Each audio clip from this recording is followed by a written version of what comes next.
Assalamualaikum warahmatullahi wabarakatuh. Selamat sore semua. Yang terhormat Profesor Dr. Insinyur Komariatus Solihah sebagai dosen pengampu mata kuliah kewarganegaraan. Di sini kami ingin mempresentasikan makalah kami yang berjudul Demokrasi, Sistem Pemerintahan Masyarakat Masa Kini dalam Menghadapi Permasalahan Agama. Di sini kami dari kelompok 3 yang beranggotakan Milanista Puspadel Pioro, Afifah Nurul Hidayah, Adinda Nufaizatri Novita, Faradila Fitri, dan juga Prisandalu Agilia Anita. Oke, untuk slide selanjutnya akan dijelaskan oleh Milanista Puspadel Pioro. Latar belakang. Demokrasi mencakup kondisi sosial, ekonomi, dan budaya yang memungkinkan adanya praktik kebebasan politik secara bebas dan setara.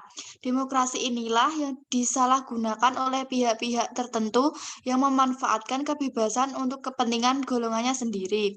Beberapa kelompok mudah terprovokasi oleh isu-isu agama.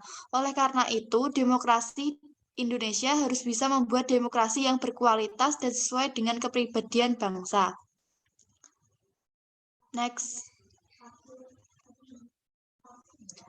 Adapun tujuannya, makalah ini dibuat memiliki tujuan sebagai berikut. 1. Agar kita lebih mengetahui tentang demokrasi. 2. Agar mencapai kerukunan umat beragama. 3. Agar demokrasi tidak disalahgunakan untuk golongan-golongan agama tertentu yang berusaha memecah belah bangsa kita. Next. Tinjauan pustaka.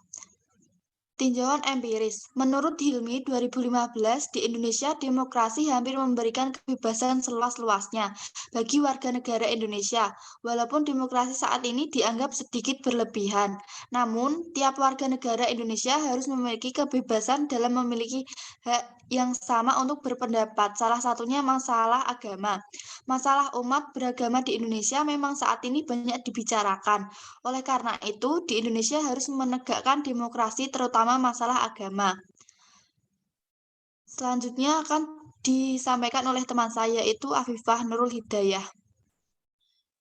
Dalam konteks di Indonesia, kebebasan beragama sebetulnya memiliki artian bebas memeluk agama yang ada di Indonesia. Rakyat di Indonesia juga bebas untuk berpindah dari agama satu ke agama yang lain, dan juga dapat menyuarakan pendapat dan mengekspresikan ajaran agama yang dipeluknya. Masalah-masalah toleransi beragama telah dirumuskan dalam perundang-undangan, namun rumusan tersebut belum bisa diartikan dengan sempurna oleh sebagian masyarakat dalam kehidupan sehari-hari. Dengan itu dapat menjadikan konflik pada umat beragama. Tinjauan teoritis. Demokrasi muncul melalui gagasan dan praktik pemerintahan sebuah kelompok kecil di Yunani pada abad ke-5 sebelum Masehi, dengan jumlah penduduk yang masih berkisar 40.000 hingga 50.000 orang. Demokrasi berkembang dan bergeser saat wilayah Yunani dipersatukan dengan Romawi pada 146 sebelum Masehi. Kemudian berkembang lagi konsepnya melalui serangkaian modifikasi. Selanjutnya akan dilanjutkan oleh teman saya, Prisandalu Odilia Anifta. Menurut Gafar 2013, demokrasi sudah menjadi arus utama negara-negara modern yang ditandai dengan pelaksanaan pemilu sebagai salah satu persyarat. Pelaksanaan pemilu sendiri merupakan syarat utama bagi negara dengan demokrasi perwakilan dengan sistem pemerintahan dari rakyat, oleh rakyat, dan untuk rakyat. Di Indonesia, demokrasi memiliki dasar hukum dari Undang-Undang Dasar 1945. Pada pasal 1 ayat 2 yang berbunyi kedaulatan berada di tangan rakyat dan dilaksanakan menurut Undang-Undang Dasar. Demokrasi pada suatu negara mencakup berbagai aspek kehidupan. Dalam hubungan demokrasi dengan agama, terdapat 3 model atau pandangan yang dikemukakan. Yang pertama adalah model paradoksal atau negatif yang mengatakan bahwa agama dan demokrasi merupakan hal yang berlawanan. Yang kedua adalah model sekuler atau netral, menyatakan bahwa hubungan agama dan demokrasi bersifat netral dan masing-masing berjalan sendiri-sendiri. Yang terakhir, yang ketiga, model teodemokrasi atau model positif, menyatakan bahwa agama dan demokrasi itu sejajar dan bersesuaian. Selanjutnya ada metode penelitian. Pada penelitian ini menggunakan metode penelitian kualitatif yang merupakan pendekatan pertama pada penelitian yang digunakan untuk meneliti objek-objek secara acak.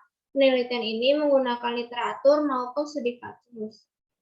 Slide selanjutnya akan disampaikan oleh Faradila Fitri. Selanjutnya adalah hasil dan pembahasan. Demokrasi merupakan kata yang tidak asing dan sering diucapkan dalam konteks bernegara. Indonesia sendiri telah mencoba berbagai macam demokrasi, mencari variasi demokrasi yang benar-benar cocok dengan tatanan negara Indonesia. Dari masa ke masa, dimulai dari masa Orde Lama, Orde Baru, hingga masa Reformasi, Indonesia telah mencicipi berbagai sistem demokrasi yang ada.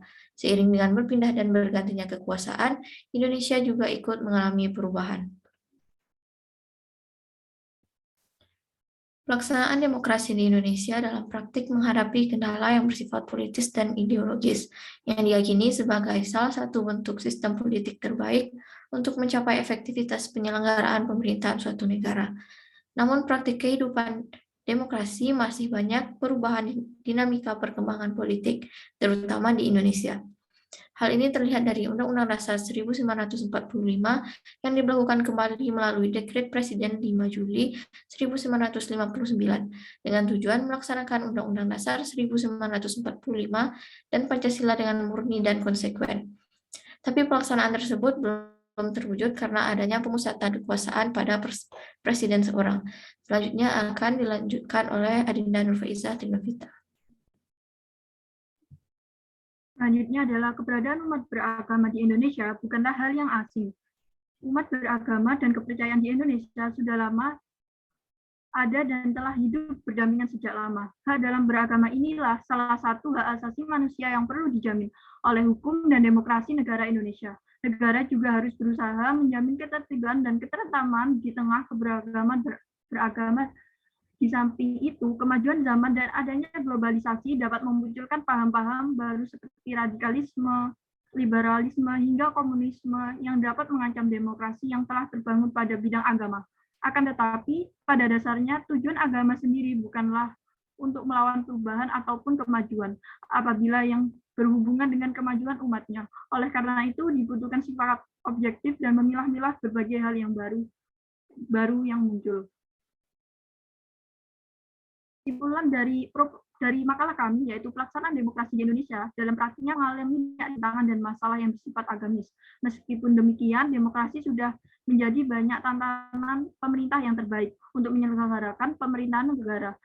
Ada kaitan yang erat antara agama dan demokrasi yang tidak dapat dibantah. Agama itu datangnya dari Tuhan, tetapi makna dan aktualisme agama baru akan berwujud.